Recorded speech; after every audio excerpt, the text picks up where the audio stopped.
France's economy is in trouble. Inflation is skyrocketing. The GDP just shrank by 0.1%, and experts say unemployment could hit 8% this year. What's behind this sudden downturn in a country known for its stability? Once known for balance, it's now home to luxury goods empires, a signal of shifting economic principles. France risks becoming a less competitive Western economy. Let's see why it is concerning in today's video. What's happening in France? France's unique history built an economy that values workers.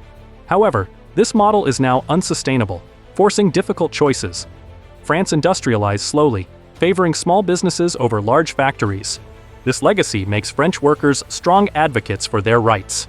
The country cannot continue its current economic path, but radical changes could drive away its skilled workforce. Current compromises sacrifice France's uniqueness. The Industrial Revolution. The Industrial Revolution was a turning point in history. Before the Industrial Revolution, empires grew powerful through land and workers. New machines and technologies rapidly changed how economies worked. Those who invested in capital, factories, technology, and production tools gained immense wealth, surpassing traditional landowners. This shift from farming to factory production generated enormous wealth and a population boom. France industrialized slower than other European nations because of the wars and the late adoption of new technologies. France's slower change meant workers had more control over how things were done.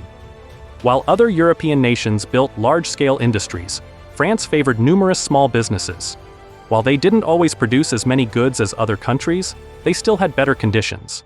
After all this, France kept losing skilled workers to high-paying jobs in other countries.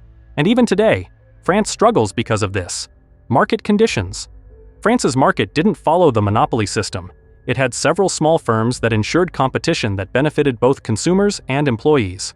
But it comes with a trade-off.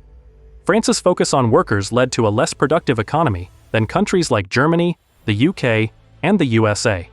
Despite lower wages, French workers prioritized a balanced lifestyle, strong protections, and secure retirement. They fiercely resisted any attempts to weaken these conditions.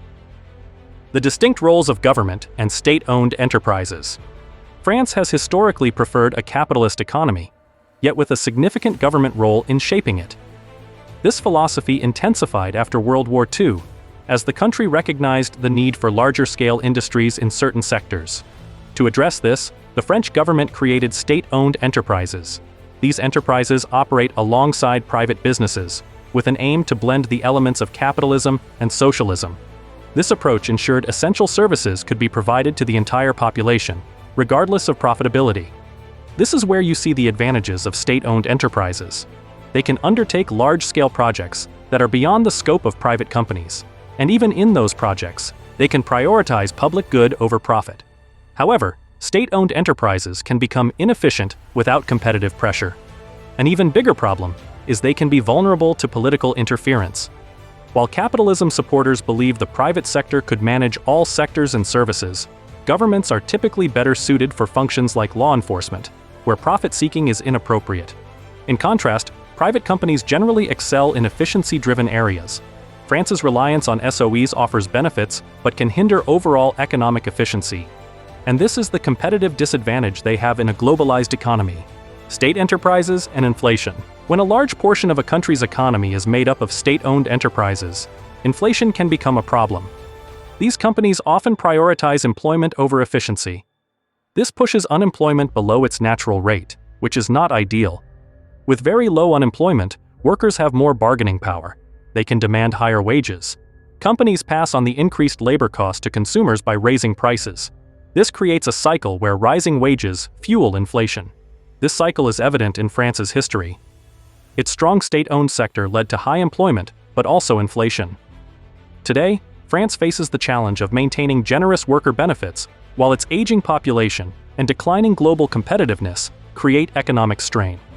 France could increase taxes and government control. But it comes at a risk of conflict with the EU and even more skilled workers going away. Or, it could make its economy more competitive, which will obviously come at the cost of worker benefits and living standards. France's economic adaptation. France is known for making excellent products, but has been spending more money than it earns. Other countries admire how France treats its workers, but France is losing ground in the world market. The country aims to improve its economy and fix outdated systems. This will likely be good in the long run, but it will also mean sacrifices and hard choices about the economy. Interestingly, French workers are strongly resisting these changes. Their vocal opposition adds a unique angle to France's economic situation. But they need to find solutions to these challenges. It will require the collaboration of the government and the private sector. They also need bold leadership to calm this frustrated, skilled workforce. What should the French government do to keep these unhappy employees with them and improve their economy? Let us know your thoughts in the comments. To get more videos like these, make sure to subscribe to our channel.